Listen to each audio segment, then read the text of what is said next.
Recording in progress. Hello and welcome back to the Peak Endurance Podcast. Thank you so much for taking time out of your run, out of your day to join us, your hostess with the mostest, Isabel Tate and just the other host, Ron Tate. Ron Tate, Ronald Raymond Tate. No, don't say that.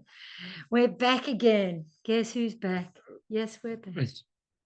And speaking of backs, Ron's Heart is back. Yes, I'm sitting here in somewhat pain. Yeah. I made him go to the gym, made him lift heavy. Kicking and screaming. And then he forgot that when you lift heavy, you've got to bend your knees. Bend your knees. And not lift with your back. And guess what I did? I lifted with my back. Rookie mistake. So I'm just in a little bit of pain right now. So guess who went to the gym on their own today? Yes. Yeah. And left Ron lounging on the couch. Lounging around, yeah. As he is wont to do. Not really. No, well, I don't get to do it very often. I do enjoy it. I know. I don't enjoy it. Oh my God, the whinging when I have to sit on that couch. That's right. Yes. So anyway, a little update for us. It's been 2 weeks. We apologise. That's because last week we were flat out like lizards drinking. We were busy getting ready to travel. Yep. So normally we record on a Thursday, which is what today is. Yep. But last Thursday we were getting ready to drive up to Coast to Cozzy to crew for a friend of mine. And so we just, I was getting quite, highly strung about it all. And I just thought, the podcast is going to have to be one thing that's going to have to go, because I had to get normally I do the plans for my clients on a Friday, but I had to do them all early and book in calls and do all that sort of stuff. So, and other stuff. And did I work Thursday? I think I did. Yes, you did. I worked Thursday as well. And we had to make sure, because Isabel was actually running with as a pace, so she had to have all sorts of mandatory kit, so we had to get all that sorted. And so it was just it was just a lot going on, and so we just thought of all things the podcast, because sure, guys, you listen to a 30-40 minute podcast, I do notes beforehand, then I do edit a little bit, a smidge. And, I add music at the beginning and the end for the podcast, and I've got to upload it to Spotify. I've got to write captions, upload it to YouTube. So it's not just what you hear. In spite of me trying to put in as little work as possible for it, as in editing wise, not the actual content, but editing wise, there's still a bit of work. There's still a fair bit of work. And, just mental capacity as well. So, and that's why we would love to get some reviews. Just 1 or 2 would be nice. Because seriously, there's been crickets every time we ask and we get nothing. And it's kind of a bit sad, to be honest. So we would appreciate the odd review, because honestly, we want to know who's listening. Yeah, we do. And speaking of Harmony and Juliet, I think it was. Yes. That's who we met at Coast to Cozzy. So shout out to Harmony and her delightful daughter Juliet, who we didn't meet, but anyway. We met Harmony. But Juliet is 14 years old and just a bit of an ultra runner. She's run the Margaret River Ultra 80Ks, Surf Coast Century 100K. So she's a bit of a gun. Yeah. So good on her, good on you, Juliet, and good on you, Harmony, for supporting her with that as well, because we all say it's great that teenagers do this, but without the support of parents paying and driving and doing all that sort of stuff, kids wouldn't be able to do it. So, right. And I'm sure she appreciates that too. So we went to Cathcart, which is where we were going to be meeting my friend. It was a bloody hot day. Saw some of my clients out there, which was good. But unfortunately for my client, she DNF'd. So such is life. It is. It happens. Actually, 10 people DNF'd from that race. So there was a lot of carnage. A lot of carnage. Yeah, because it was a hot day. And a few of those people who DNF'd, not my friend, but they ended up in hospital with rhabdo. Yeah. So 3 people, I think. Well, one of the guys who went with rhabdo, he finished, but he was still in hospital on the morning of the presentations when the other people were back out of hospital. So so it was just a hot day. The sun was really beating down. The thing is with Coastal Crossing is it's so exposed. It's not like you're in the bush with trees. Like you are just so exposed to the sun. Yeah. So we saw quite a few friends and it was really fun, wasn't it? We saw lots of people we knew, and although my friend DNF'd and she was very, very sad, understandably, because you put a lot of blood, sweat, and tears and money into these races, and it sucks. The thing is, people may or may not realize I've DNF'd a stack of races. Well, not a stack, but a few, enough that I know what a DNF is like. And DNFs happen, like they happen for a multitude of reasons. But the one thing, well, we're going to get onto that because this is what the episode is about, is bouncing back from a DNF or a did not finish. And like I said, it's particularly hard after you've trained hard for a race. Like my friend had trained hard, put in a lot of hours into this training. But, she said on the day, she just didn't feel quite right. Like she felt heavy and slow and just a bit shit. And unfortunately, with the human body, sometimes it does not want to play ball. Sometimes you can, train your heart out, and then whether it's a bug or even just, you just don't get a good night's sleep, something feels off. There are so many different things that can affect, how you feel on race morning. It's and this is the thing, the human body, it's not a machine. It's always going to feel different every day. And some days it just feels crap. And if you're not racing, it's just like, oh, well, I just feel a bit shitty today. But if you're racing, then it's so much worse, that feeling. Especially if you've got 240 Ks out of you. Yeah, exactly. Which is, that is particularly hard. So a DNF can feel like a punch to the gut, but we're going to explore how to turn that disappointment into motivation and come back stronger than ever, because that's certainly what I find. Whenever I've DNF'd, I've used it as motivation to push me even harder. And you've got to remember, all that training that you did, it's not wasted. It's money in the bank. So don't worry about that. All right. So let's break down a DNF, what it really means and why it hits so hard. So a DNF occurs when an athlete starts a race but doesn't complete it for any reason. It could be due to injury, exhaustion, missing a cutoff, or even equipment failure. I mean, your pack might break and your water all leaks out, or something crazy like that. You could blow out a sand shoe. You could blow the sand shoe. Your Dunlop volleys. That's right. Oh, not the volleys. It's really, there's nothing you can do when your Dunlop volleys start to lose the sole, comes away from the canvas. Yeah, because God, all that support suddenly gone. Yes. What makes a DNF particularly tough is the contrast between the high hopes you go into it with and the hard work that you put into preparation and the crushing reality of not finishing, and also seeing everybody else finishing can be tough too. I think that's one of the things. And my friend was so gutsy. I'll give her a shout out, Cassie. She went to the presentations the next morning and cheered on everybody who finished. And do you know how gutsy that is? Yeah, that's like tough. that is awesome to sit there when you know that you DNF, but you're there clapping for everybody going up, getting their Akubra or their pin. That takes guts. So well done, Cassie. That is super awesome. All right. So it's important to remember that a DNF is not a reflection of your worth as an athlete or as a person. It's a moment in time, a single event in your journey. Even elite athletes experience DNFs. It's part of the risk we take when we push our limits. And honestly, if you knew 100% that you're going to make it to the finish line, it would be easy. Where's the challenge? That's right. There's no challenge in that. Where's the challenge? Yeah.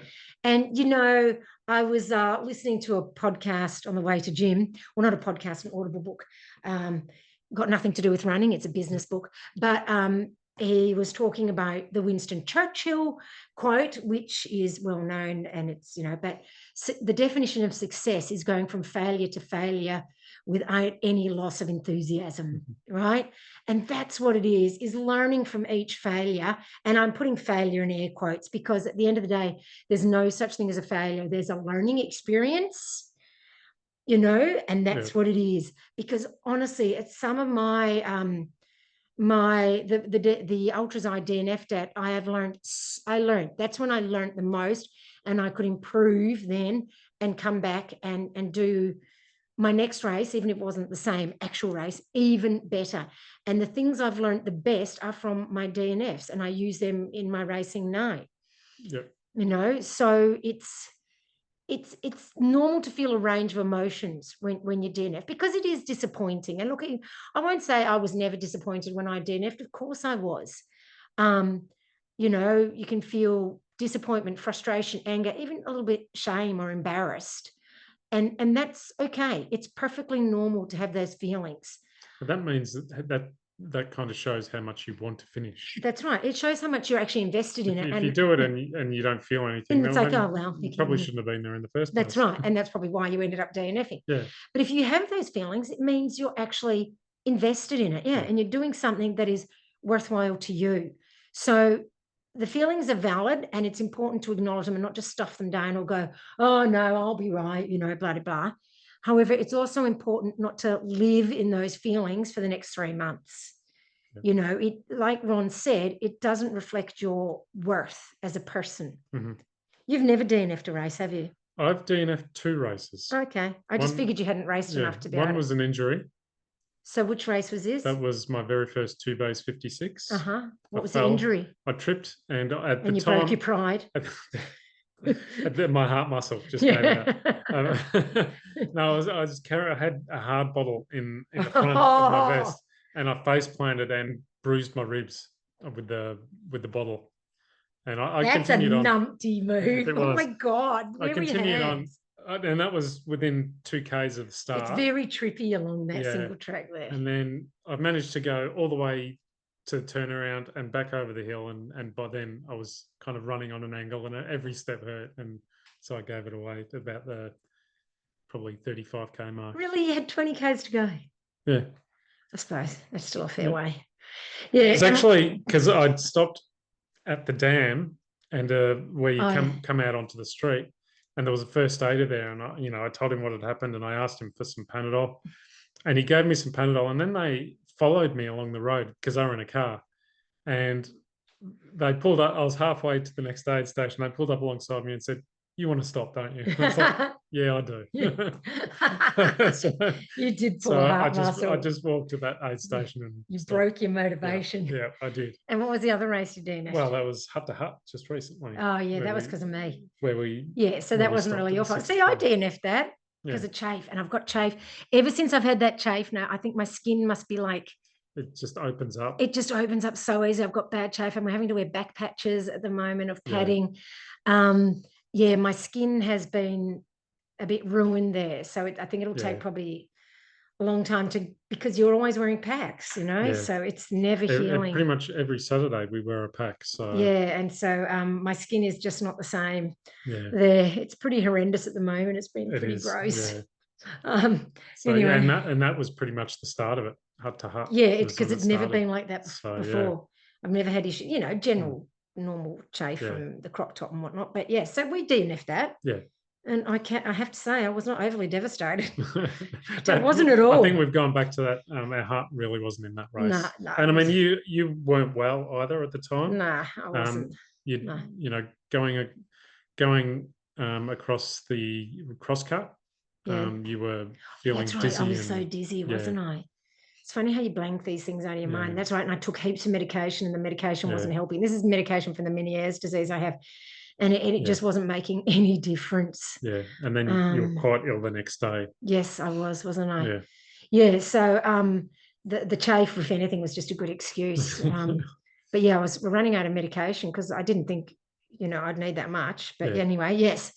But, when your identity is closely related to your sport, like I'm a runner, Yeah. You know, I consider myself a runner and a mountain runner and a tough one. And then to DNF, that's like, well, maybe I'm not tough. Maybe I'm not cut out for the mountains. And you start to see it as a personal failure, which can challenge your own self-perception. But you know, you need to remember that you're lots of things. It's with my infinite potential sports mindset coaching. I do this exercise with some of my clients. Is I'll give them a page, it's got 12 circles, and sometimes they go away and add extra ones, and I get them in the 12 circles to write all their different identities, and only one is allowed to be a runner. Mm-hmm. So they have to think up 11 other things that identify them. You know, like for me, it would be runner, running coach, mm-hmm. teacher, wife, mother, friend, yeah, comedian, podcast host, you know, all sorts of things that you need to put in. And you know, the clients I've worked with on my sports mindset, they find it really good fun doing this. And we talk about it, you know, and we go through all the different aspects and their different identities. And like I said, some of them end up coming back to me the next week going, oh, I added more. It was so much fun, you know. And so if you're struggling with that, maybe try something like that. Because you are so much more than just a runner. Yes, you're a runner, and that's terrific, but you are a lot of other things that other people find valuable. Mm-hmm. You know, like if I suddenly couldn't run, would you love me less? No, not at all. That's right. So, you know, it doesn't. Did you know that I didn't even have to think about that then? I just want you to acknowledge so that. quickly. I just want you to acknowledge yes, that. No, you didn't. You didn't go, let me think about that. Can I get back to you in half an hour? So I didn't even say that. Sorry. So you know, there is a lot more to you than just a runner. And as important as running is, and I'm a running coach, you know, it's my job with running. But I'm going to say, as important as running is, it's not everything. It should be something that brings you joy and happiness. If it's making you miserable constantly, you need to reassess what you are doing. Okay, maybe you're approaching it wrong, or maybe you're doing too much. Maybe your goals are really out of reach for you at the moment. You know, maybe if you've got young kids, aiming for 100 milers, 200 milers it's not really your time. When I had young kids, there is no way I would have had time or energy to run 100 milers, not at all. Yeah. I only got into the 100Ks 2012, so my youngest was 12. Mm-hmm. So, you know, I just didn't have the support at home, but and because of the support at home, I didn't have the time or energy to train for anything longer than a marathon before my kids were older. So sometimes you have to go, okay, this is not my time. Now that my kids are grown up, I've got all the time in the world. I can, you know, train for crazy, ridiculous, long, all day Saturday awful races. All day Saturday. I don't have to come home and do sports or entertain anybody or cook dinner. I can just lay on the couch, whinge how bored I am. No, not really. Yeah. So do you have any thoughts in that regard? No? So, you know, it also can help for you to talk to people about them. Talk with trusted friends, family, your coach. Your coach is a great person too. And just because you coach doesn't mean you are never going to DNF again, because shit happens. Yep. You get sick, you roll an ankle, you just don't have your mojo that day. Like I said, have stomach issues, horrendous stomach issues. Because even though you train your food, if it's a really hot day or a really cold day or whatever, different temperature than you're used to training your food in, that will affect how you digest your food. Yep. So and that can ruin a race. Most of my DNFs have been because of my stomach when I have DNF'd. Other times it's just because I lost the will to live. Like I once DNF'd the 2 bays 56 at the 28K mark. My ex-husband was there and he was like, why are you so fucking slow? And I'm like, oh, fuck, I couldn't be fucked no. So I just pulled out because he didn't like it that I was taking so long. You know, so it's okay to be disappointed, but keep perspective. There's more to life. There's more things to do. Talk to people. And you know, that helps with everything. It does. Were you deeply disappointed after your 2 bays? No, I wasn't. I wasn't. You're not really that invested in racing, are you?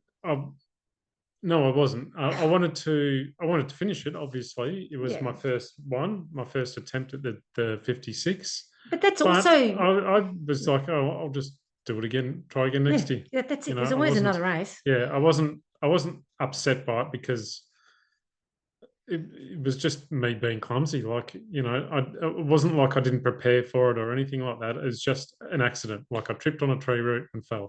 Yeah. It is what it is. And it is. I just, like I say, I was just ready to come back next year. Yeah. And that's it. Just use it as, it's like I said, it's training in the bank. All your training, you've got to think about it like you're laying bricks in the wall of your house. You're building your house, right? And each training session is one of those bricks. So those bricks are all still there. They didn't just magically disappear. I should add also that the next year when I went back, I tripped in almost exactly the same spot. But because you're probably so paranoid. But this time I wasn't carrying hard bottles. So what did you learn? Did you learn not to use hard bottles? I did, yes. See? That was the lesson. There you go. There you go. There's the lesson. I tripped, I rolled, I got back up and I kept on going. Tuck and roll. Yeah, I did. I tucked and rolled. So you got better at tripping. Yeah. And that's a trippy section. I've tripped on those routes before, All right, so let's talk about the practical steps for bouncing back from a DNF. Number one. All right, so number one, give yourself time. Take a day or two to process what happened before jumping into analysis mode. Yeah, so as much as we say learn from it. Emotions settle.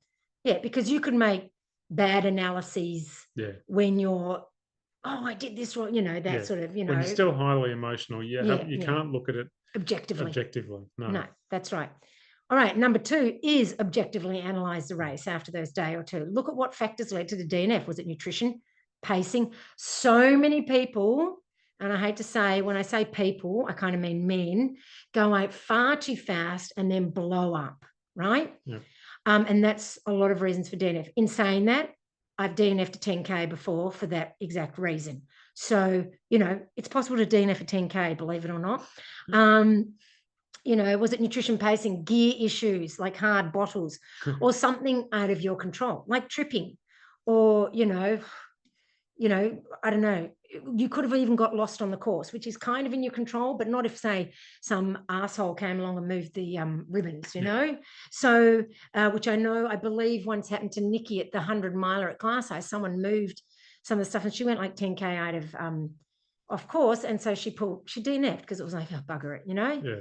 So, it happens. All righty. Number three. Learn from the experience. Every DNF is a learning opportunity. So identify areas for improvement in your training and also in your race strategy. So if you blew up because you went out too hard, don't go out so hard. That's where I learned not to go out so hard. After DNFing that 10K, and I was in such agony that, I couldn't continue a 10-kilometer race, I learned that I go out way slower now. Also, if the food, if you had gut issues, try training with something else. Keep trying other things until you find something that might work. Yeah. And then when that stops working, because that's what happens, then keep looking for something else that works. And for instance, with me, with the chafing of the pack, I've changed packs. They still chafe only because the skin's a bit yucky, but in general, these packs are so much better. They sit so much more snugly. This is the Osprey ones. Have a look on the YouTube channel because I've done a little review of the 6-litre one. Whereas the Solomon one, because Solomon, I basically have to get an extra small men's or whatever it is. It's a man's, it's not fit for a female's body. And so, that's what I've learned, change packs, Yeah. All right. So reframe your perspective. Instead of viewing the DNF as a failure, which it's not, see it as a stepping stone to future success. All right. Without any loss of enthusiasm. That's the key. Like, you got to know, I see some people get so depressed about it and are depressed for months. Like, what a waste of energy. And like I said, this is meant to be your hobby and for fun. You're not making money out of this. Well, 90% of us aren't. And even when I was winning races, I did not make 1 cent out of running. So, it should still be fun. Yeah. So, once again, while you're doing that, think about what happened, what you could do next time to either stop it from happening or fix it when it happens. Yeah. Because, even because it happened once, doesn't mean it won't happen again. That's right. You know, so you've learned that when you trip, you tuck and roll and you have soft bottles so that you don't bruise your ribs. Yeah. So, you know, he prepared for that. Yeah. So think about what went wrong. Think about what you need to do to mitigate that circumstance, or, you know, what would happen if it happened again? How could you deal with it in a positive manner? Yeah. Yep. And even like with my infinite potential sports mindset coaching, I get my clients to visualize a different scenario where everything went to plan, you know, where they took what happened and they managed to turn it around. And that kind of, because that's when you got to start thinking about, well, what could have I done? I could have done this, could do this. And so you visualize it, you turn it around. And then, as with many visualizations, if you manage to really feel it, highly, you know, make it really a lot of, or engage all your senses, the brain doesn't know the difference between reality and visualization. And so then if something like that does happen again, your brain thinks, oh, I've been here, done that, and it guides you on the correct way, rather than, oh, when this happened last time I DNF'd, you know, and then you start catastrophizing. But if it goes, oh no, when this happens, this is what I do, right? All right, number 5, set new goals. Have a new target. And that can be incredibly motivating. Choose a race that excites you. It could be the same race, but it could be something different. And start planning your comeback. But don't get straight back into training. Still have your normal break that you would have had after the race, because you've still done all that training. You still need to take a break. Don't just go, well, I didn't finish the race, I'm just going to keep hammering. No, have a break. Have a couple of weeks break. Yeah. All right. All right. Number 6, adjust your training. So based on what you learned, make the necessary changes to training plans. So maybe you weren't fast enough on the downhill, so do some technical downhill training. Maybe you weren't fast enough on the uphill, so do some uphill training. Maybe you weren't fast enough on the undulations, like you struggled with that. Do some undulating work.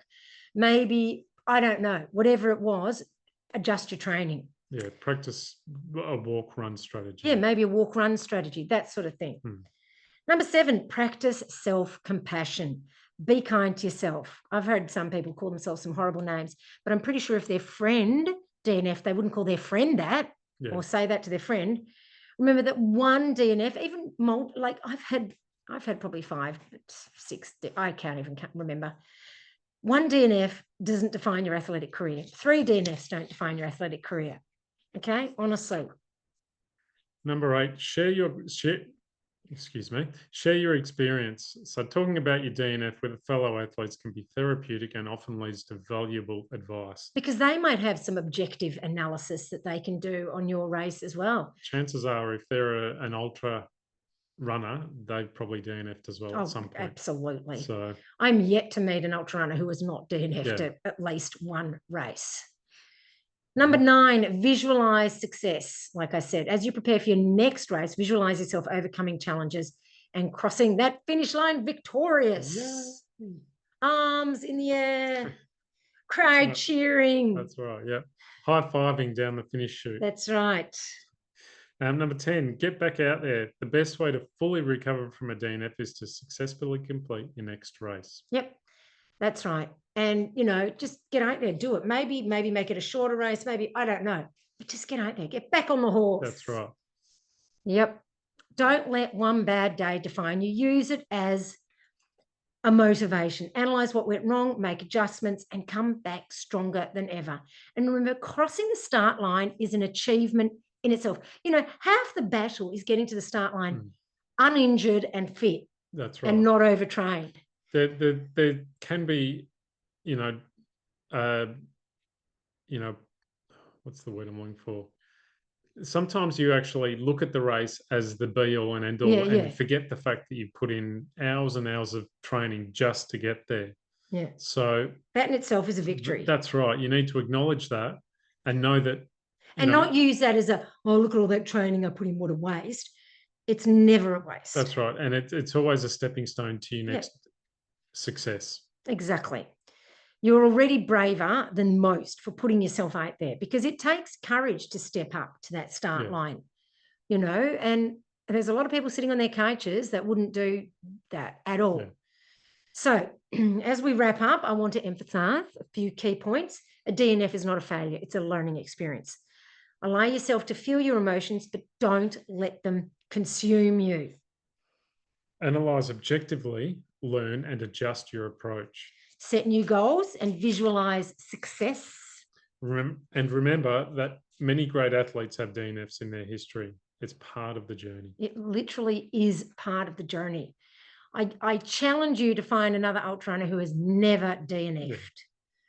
Yeah. And if they didn't DNF, maybe they just did a death march to the finish. Yeah. You know, and sometimes DNFing is actually the smart option. If you're injured or you're dehydrated or whatever, it's actually smarter to stop. That's right. You don't get any prizes for pushing through an injury just to finish the race and making it worse. And then not being able to train for 6 months. Like, that's not a victory. No. That's actually not. The DNF would have been the smarter thing. You know, I remember once I DNF'd my first 100 miler. I was having terrible hamstring issues. And a friend of mine said, you know, afterwards, do you know what DNF stands for, Isabel? Did nothing foolish. Yeah. Okay. Because I probably could have pushed on. I'd have gotten a really shit slow time. I'd have injured myself. I was meant to be having a holiday in Queensland with the kids after. I would have been, unable to do anything with the family. You know, it wouldn't have been worth it to finish because I would have injured myself way longer. So sometimes DNF means did nothing foolish or do nothing foolish. Mm-hmm. So, you know, it's sometimes the smarter option. Yeah. All right. So, and just remember, you're more than any single race result. Keep pushing, keep learning, and keep believing in yourself. So if you found this episode helpful, please share it with a friend who might need to hear it. Yeah, if you've got a friend that's DNF'd and is pretty miserable about it, share this with them. Yeah, and just be positive. And don't forget to subscribe so you never miss an episode of the Peak Endurance Podcast. Please. And please rate and review. Yeah, on your favourite podcasting platform, listening platform. I don't know. Wherever you. I keep saying iTunes and all that kind of crap because I have no idea what I'm doing, quite frankly. Yeah. But, you know, that's what we're here for. That's right. Yeah. It is. Yep. So until next time, keep striving for your peak performance. And remember, a DNF is part of the ultra running journey. If you haven't DNF'd, have you really lived? And have you really tried hard? Have you really tried hard enough? Because I don't think so. If you've never DNF'd, I don't reckon you've actually hit that wall. No, that's right. You know, you haven't pushed to the limit. Yep. All righty. And on that note, we've hit our wall. We have. Time to get hot chook. Yeah. Hot Woolies chook. Some salad and have chicken salad wraps for dinner. Yum. Excellent. All right. Enjoy, everybody. And please, you know, comment on how your DNF experiences, what they have been, and, you know, take a selfie of you listening to this and share it on stories, tagging Peak Endurance Podcast, Peak Endurance Coaching, and we'll share. All righty. Have a great one. Bye. Bye-bye.